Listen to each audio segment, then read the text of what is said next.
Hello, I'm Luke Kennedy and I'm glad to be sharing lessons with the middle primary students today. Here's what we have coming up. We'll brush up on our presentation skills in English. In maths, we'll explore maps and plans.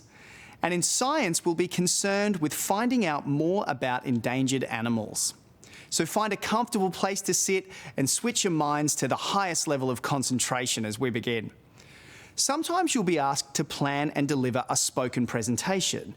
You may be asked to present in different ways and for different purposes, either to give information or to persuade. So today in English, Pascal is going to share some very useful techniques. Hello. Today we are going to focus on persuading an audience. I will tell you about how to plan a presentation that is going to be delivered in class. Hey, are you daydreaming yet? Have I lost your attention? That's probably because my presentation lacked a little something. I know what it feels like to be in an audience, and I understand how important it is to get the beginning or the hook of a presentation right so that the audience is engaged. Just like fishing for a fish, I can't catch the fish if there's nothing enticing on my hook.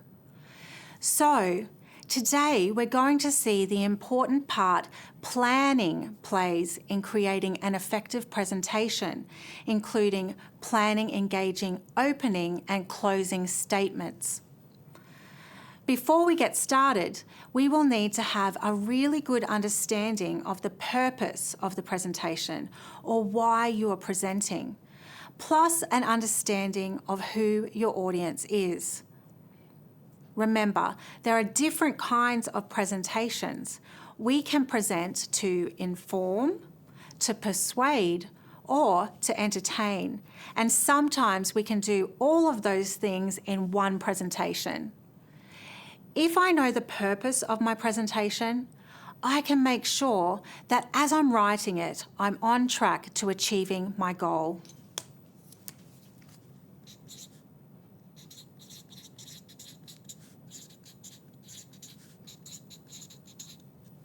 Let's imagine I'm going to give a persuasive presentation about one of my hobbies. I'm going to choose badminton. What hobby would you choose?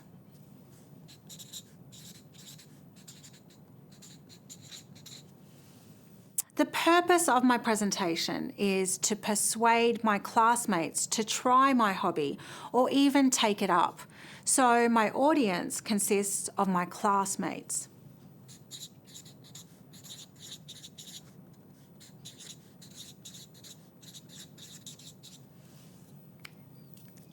I wonder how familiar my audience is with my hobby. I'm not sure that they know much about badminton. So I might have to make sure I explain it very clearly.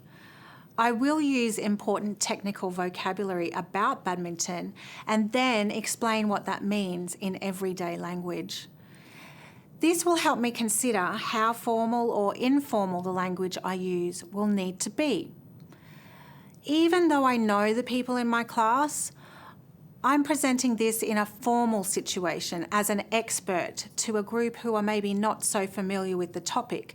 So I should use more formal vocabulary and technical terms that relate to my topic. For example, good morning, Mr. Rodoloni and fellow classmates. Now, to persuade my audience, I will also need to include some excellent reasons why kids should participate in badminton. Now, if I can already think of a few reasons, I might jot these down while I'm planning.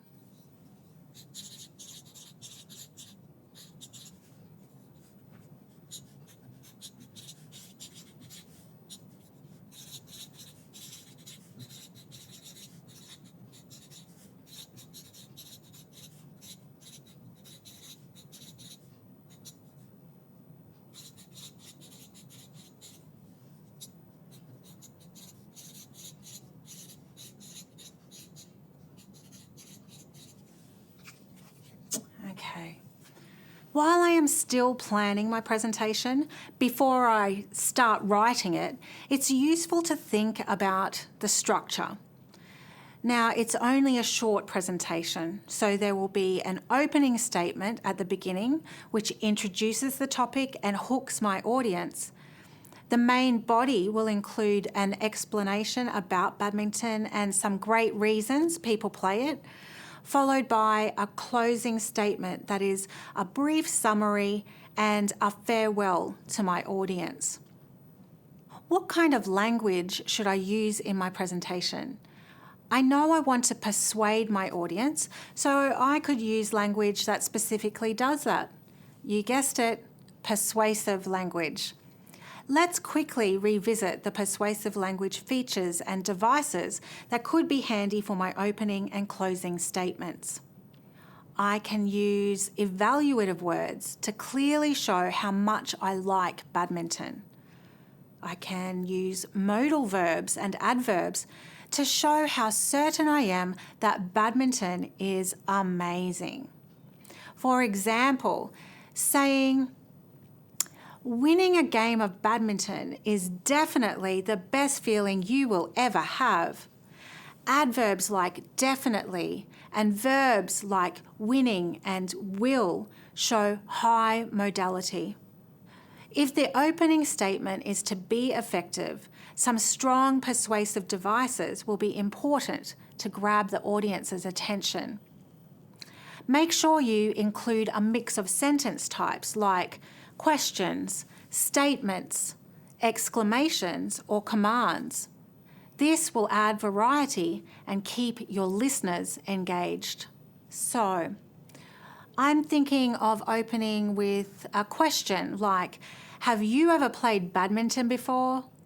Or I could also open with an exclamation that incorporates evaluative words like, badminton is a brilliant, energetic game of skill and pace with enormous health benefits.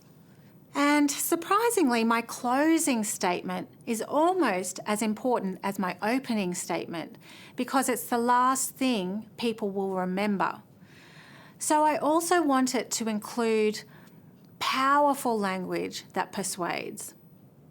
I'm thinking that it might be something like, badminton is an exciting game to play with your friends and you'll never forget winning your first match. Thank you for listening. Once the draft of your presentation is complete, you will need to practice how to deliver it, and that means thinking about speaking and presenting skills.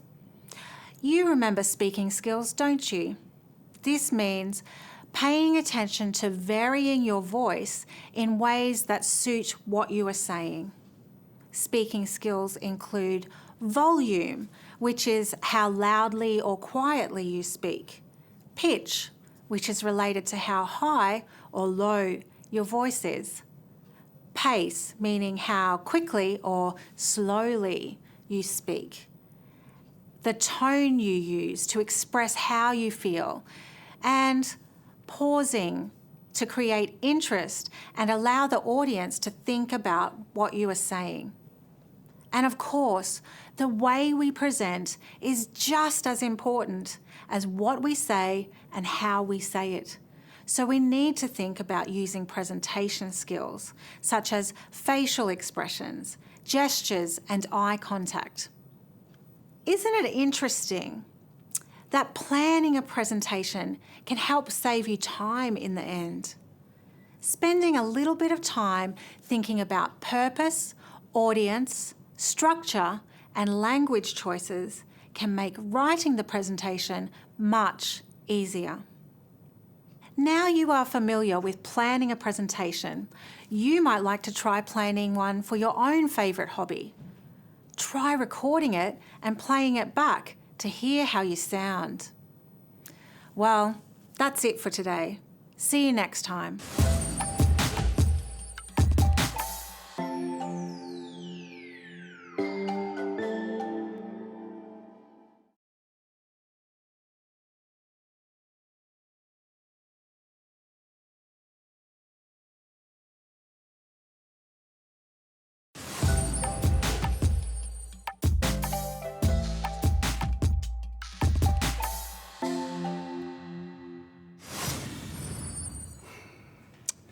I'm planning a visit to Fraser Island, but I'm not really sure of the way to its best beaches, so I'm trying to find out on this map. Now, maps can be very helpful if you understand how to follow them. Let's listen to this mathematics lesson to gather a few tips. Hi, I'm Teresa. Imagine a fly on the ceiling of the room looking down. The fly would have a bird's eye view of where you are sitting right now. Imagine what the fly would see. What shape would your chair be? What shape would a cup be? Today we're going to use a bird's eye view to look at maps and plans to see how they help us to locate places. And we're going to practice using grid references, legends and directional language. Here is a map of my favourite theme park, Ocean World. It shows what the park looks like from above, as if I were a bird or a drone. It's not a photograph, it's a drawing that helps us to locate exhibits around the park. This map has a key or legend, which explains what the different pictures on the map mean, and at the top it has a compass rose. A compass helps us to orientate ourselves and our map. The compass is labelled north, south, east and west. Before GPS and mobile phones, your parents and grandparents used a book of maps called a street directory to help them to drive where they wanted to go. To find the place you were looking for in the street directory, you had to look up the name of the street in the index and use the grid reference to find it on the map. The grid references, or coordinates, help us find where we want to go. You can see this street directory has letters along its horizontal, x-axis, and numbers along the vertical, y-axis. There are also maps to show the locations of shops in shopping centres.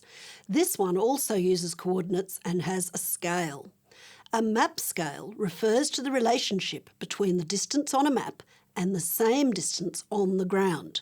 This one shows us that 1 square on the map is 5 metres in the shopping centre. To navigate around a map and locate different features, we have to use directional language. Directional language can be as simple as forward, backwards, turn left and turn right, or more complicated, like when using compass points, north, south, east and west. Today, we are going to practice using directional language with a robot. Robots are a great tool for practicing how to give accurate directions because they do exactly what you say. Here we have a Bluey. Now, Bluey has buttons on the top which we can use to program. So we've got forward, backward, turn left, turn right, pause, clear and go. We are going to use these buttons to program the robot or tell it how to move. To program a robot like Bluey, we have to give it exact step-by-step instructions on how to move. This set of instructions is called an algorithm. We're going to use these cards to plan our algorithm. Each card represents one action, 1 step forward or 1 step backward, a quarter turn left or a quarter turn right. We're going to use our robot to practice using simple directions to locate places on a map. Take a look at this map. What do you notice? It has coordinates. The map has a grid with letters and numbers along each axis. Notice the x-axis, the horizontal line, along the bottom has letters, while the y-axis, the vertical line along the side, has numbers. So, each square is represented by a letter and number. For example, the volcano can be found in grid A5. What about the waterfall? It is in B3. We can also see a compass rose, which helps orientate the person reading the map by showing north, south, east and west. This map is a treasure map. Can you see the treasure? It is located in grid A2. Now, can you see the pirate ship? It's located in grid E1. Our goal today is to use directional language to program our robot to move from the pirate ship located in E1 over the bridge to the trapdoor where the treasure is hidden in A2. First, we need to plan our journey using the map. We have to make sure that we go over the bridge to get to the trapdoor. Now, let's place Bluey at the pirate ship facing north in the grid position of E1. All right, here we go, Bluey. Pop you there. We can use the compass rose to help orientate Bluey so that it's facing the correct way. So we've got him facing north, and then the compass rose shows us that we've got it right. Now take a moment to think about what path Bluey should take to reach the treasure. Remember, there could be more than one way we could go. Take a look at these two paths Bluey could travel. Forward from the pirate ship, turn left, and then keep travelling forward to the treasure chest. Or Bluey could also turn left, then right, then turn left, and then move forward to reach the treasure. Let's program Bluey to go the first way.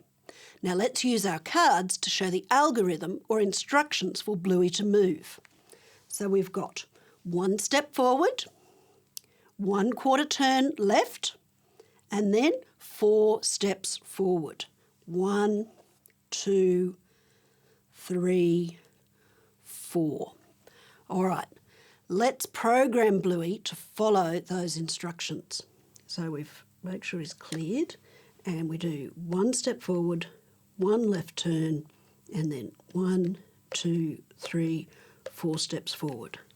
And then go. Let's see. So he's done his 1 step forward, then his left turn. Good work, Bluey. Now 4 more steps, and he'll be there. Oh yes, he's gone over the bridge. He got that bit right. Okay, and there he is. Did Bluey make it to the treasure chest? Yes. When we use maps in everyday life, we like to be able to select best or most direct pathway to travel to a location. So it is really important that we understand how to use directional language so that we can travel quickly and safely between places. Okay, let's recap what we've learnt today. We now know how to interpret simple grid maps to show positions and pathways using scales, legends and directions, and how to use directional language like forwards, backwards, left turn, right turn, compass points, north, south, east and west, and coordinates or grid references. Today, you might like to draw a map of what a drone would see if it was high above your neighbourhood. You could add symbols to show details such as identifying where you live, any swing sets, fences and pools. You can then plan a path that you and your family could walk and provide them with a map and list of instructions. Or you could also practice your directional language by blindfolding someone in your household and give them very clear directions to safely move round a room or backyard. Thanks for watching. See you next time. I hope you had fun exploring maps and plans in maths. We have a new challenge for you now, and it involves speaking in Japanese. Here's Amanda to explain. 皆さん、こんにちは。私はアマンダです。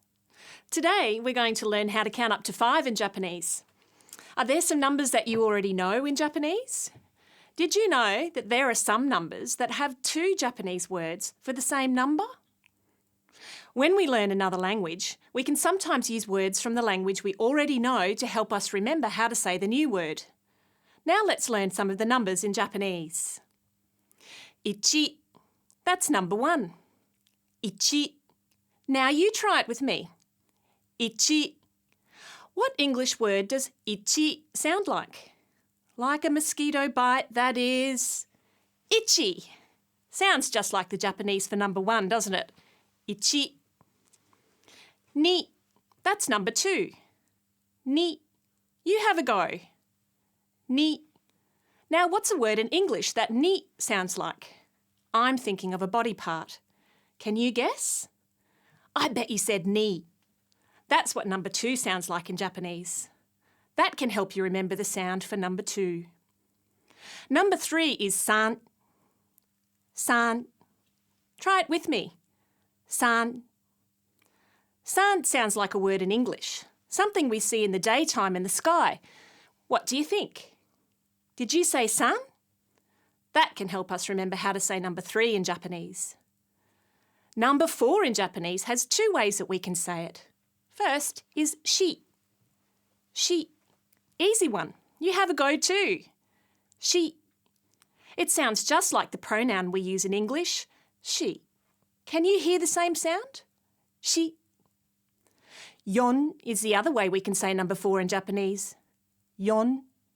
You try it. Yon. It sounds a bit like a word in English too, something we do when we're tired or bored. That's right, it's yon. There's just one word for number 5, go. Let's hear it again. Go. Go sounds like the word in English. Let's go. Try it. Go. Let's put it all together and count from 1 to 5. 1, 2, 3, 4, 5. Join in with me. 1, 2, 3, 4, 5. How did you go? Did you already know some of the numbers in Japanese? You can practice the numbers by counting things around your house or counting your steps. Have fun! じゃあまたね!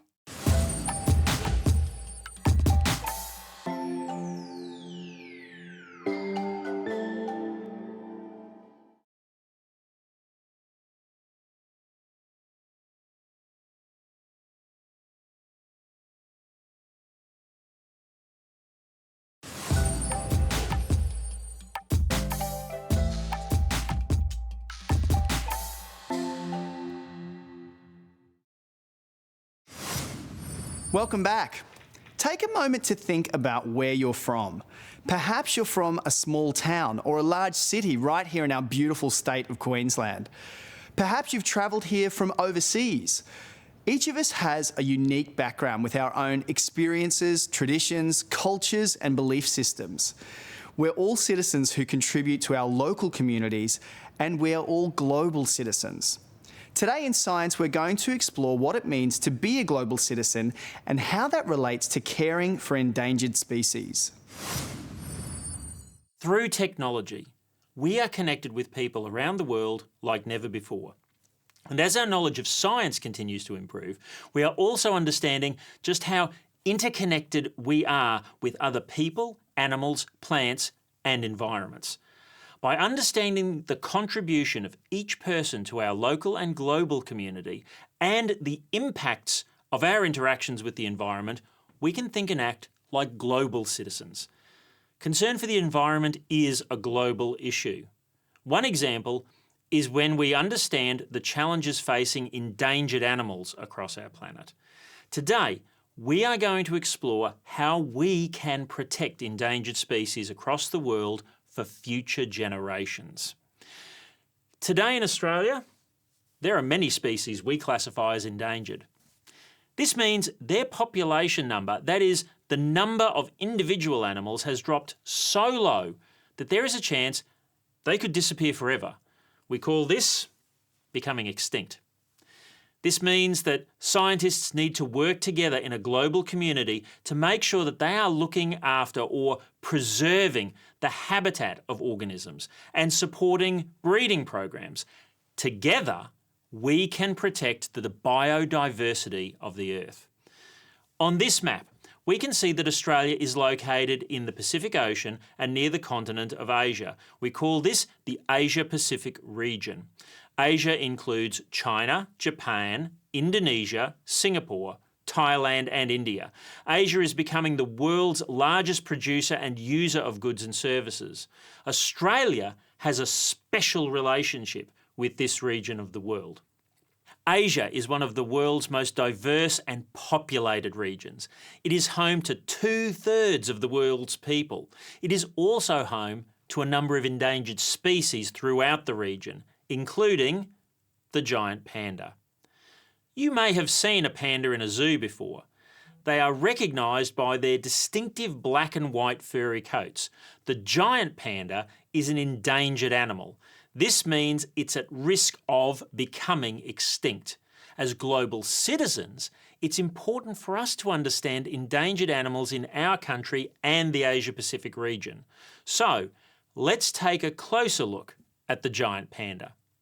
The giant panda used to live throughout China, but They are now only found in about 6 mountain ranges, and it is estimated there are only 1,800 left in the wild. So they are now one of the rarest animals on our planet.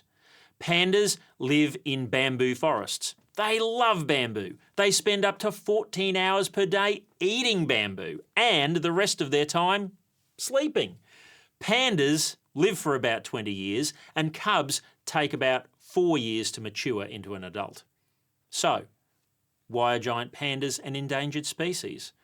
As with many animals around the world that become endangered, the panda's natural habitat was reduced due to the clearing of forests for farming, roads and construction.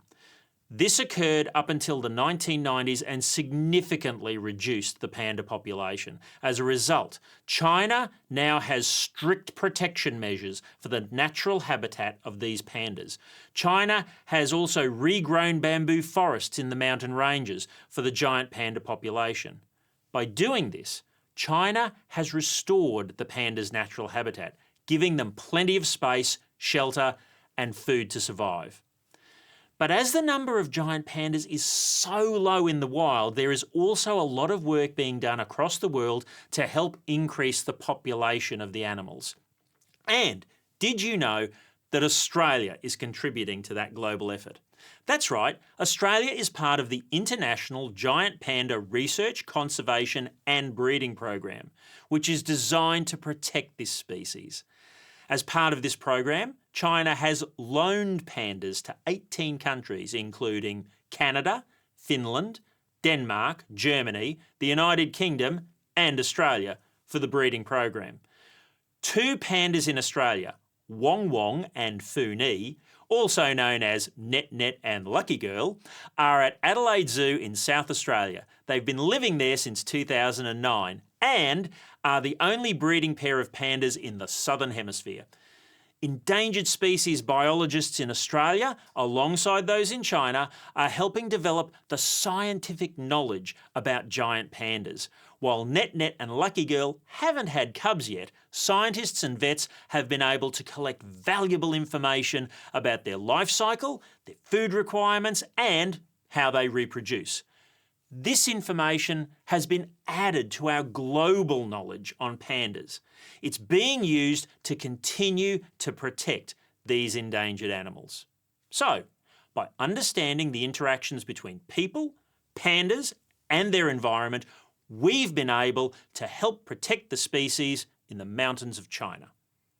This is a great example of how we can contribute as global citizens by working together with other scientists around the world to solve challenges facing endangered animals. Okay, let's recap what we've learnt today. We now know that science can help us to understand challenges, make informed decisions, and develop solutions. As global citizens, we understand our connection with other people and environments across the world and work together to solve problems. And by protecting endangered animals, we are preserving them for future generations. Now it's your turn. Today, you might be able to explore another endangered animal in the world. Or you might like to practice thinking like a global citizen. Take just a few minutes to explore another global issue like clean water, health, or food security. Thanks for watching and see you next time.